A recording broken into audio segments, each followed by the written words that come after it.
What is going on, guys? Welcome back to another video. Today I have a really special treat. We have purchased the VILTROX DC550 Pro field monitor. Now, to be honest, the reason why I was in the market for a new field monitor, I'm a little bit embarrassed to admit, but I had an accident with my camera and I ended up breaking the flip out screen. So I can no longer use, but this is a pretty cost-effective way so that I can see what I'm filming before I get a new flip out screen. Comes in at about $200. But with that out of the way, let's go ahead and open up the VILTROX. They do have multiple options. They have an Elite, a basic 550, and then of course this Pro. So be sure to note that because they do carry different functions and restrict other functions. Unless if you have the Pro, then you get everything. Got the box kind of torn, and then there is a crease on the box right here as if it was kind of dropped and maybe not cared for the best, but let's go ahead and open it up and see what it looks like.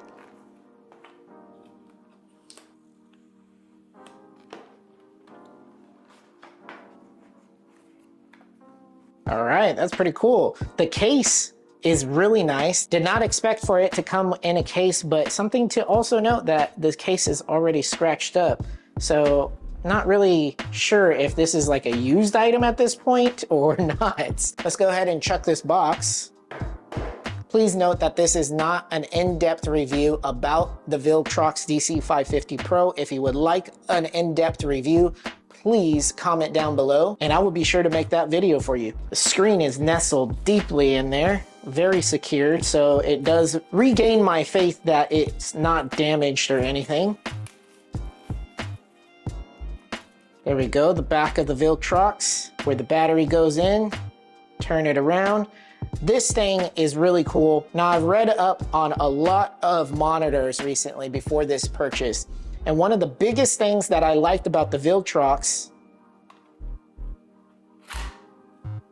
is this. Sunshade for the monitor itself is a hard case cover as opposed to a Velcro type cover that most of these field monitors have for the cameras. And I've read countless reviews that they love it, but whenever they're using the sunshade, it sucks because it's so flimsy. Sometimes it even blows away. And most of the time, Velcro is the only thing that's holding on those flimsy sunshades. So I definitely like this.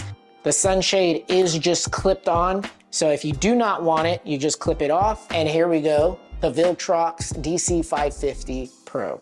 The knob feels really good quality, everything. The casing is maybe just a little bit on the cheap side of plastic, but still very professional and sleek finish. Rounded off edges here. The buttons feel sturdy and of good quality. The SD card for installing and uploading your LUTs is of good quality as well. On the bottom here, you have HDMI out, HDMI in, your headphone jack. This is where the mount goes to mount the monitor.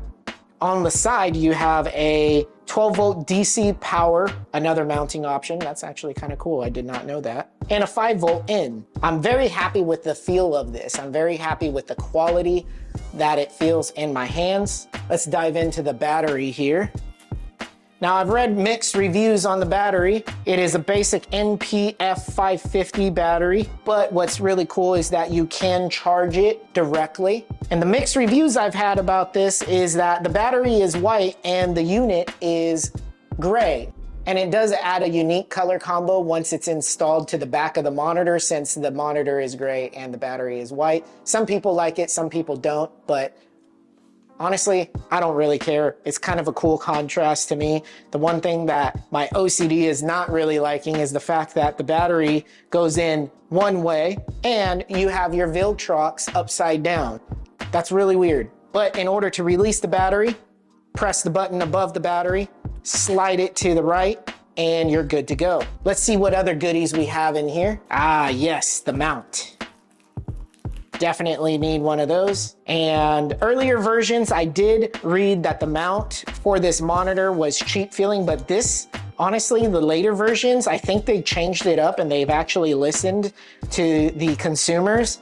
This is pretty good quality. I'm very pleased with the quality of this mount, but one thing, man, it is really tough to change the angle of this monitor, man. I am pushing really hard And maybe, just maybe, I take back on the quality, but it could be a good thing. I wish there was an option to kind of tighten this down and loosen it up so you can adjust the monitor a little more easy. But other than that, that's the only complaint I have. Up here, we have the cords that it comes with. They do include a full-size HDMI cable to a full-size HDMI cable. Sony users, that's really cool. And last but not least, we have the power cord to power it all up. All right, went ahead and connected the VILTROX DC550 Pro. It is touchscreen.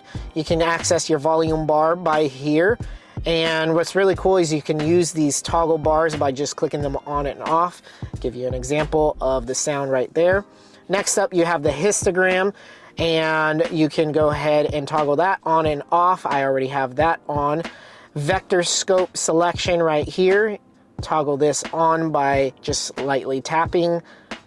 There you have it right here. And all the way on the other side, you have the full waveform. This is a really cool tool that shows absolutely everything. And I know it's saying, yeah, there you go. Look at that. That's just beautiful. Everything you can possibly want. I know it seems like the touch screen is difficult right now, but it is just user error. It's just a little hard to hold the camera as well as try and touch. You can also access the main menu by clicking the side knob right here. And then you get 4 more menus up top. This one is really cool where it shows you like zebras, your false coloring. You can also toggle them on and off just like the previous menu mentioned before. And then you can go ahead and adjust the zebras to your likings like so. Pretty cool tool as well. Next up, you have another menu setting where you have a rule of thirds, aspect ratio, so on and so forth. And lastly, you have the settings for the main monitor itself, brightness, contrast, saturation, so on and so forth. What's really cool about this is that you can adjust the backlighting of the monitor itself by just going over here and lightly scrolling up and down. And you can see right here that the backlighting adjusts accordingly. As mentioned before, this is not an in-depth review, just a quick overview. Wanted to fire it up, get it plugged in to my Sony a7 IV so you guys can get a sense of the quality of this monitor at the price point that it is. But other than that, that sums it all up. If you like this video, please smash the like button. Don't forget to subscribe. We'll catch you on the next one.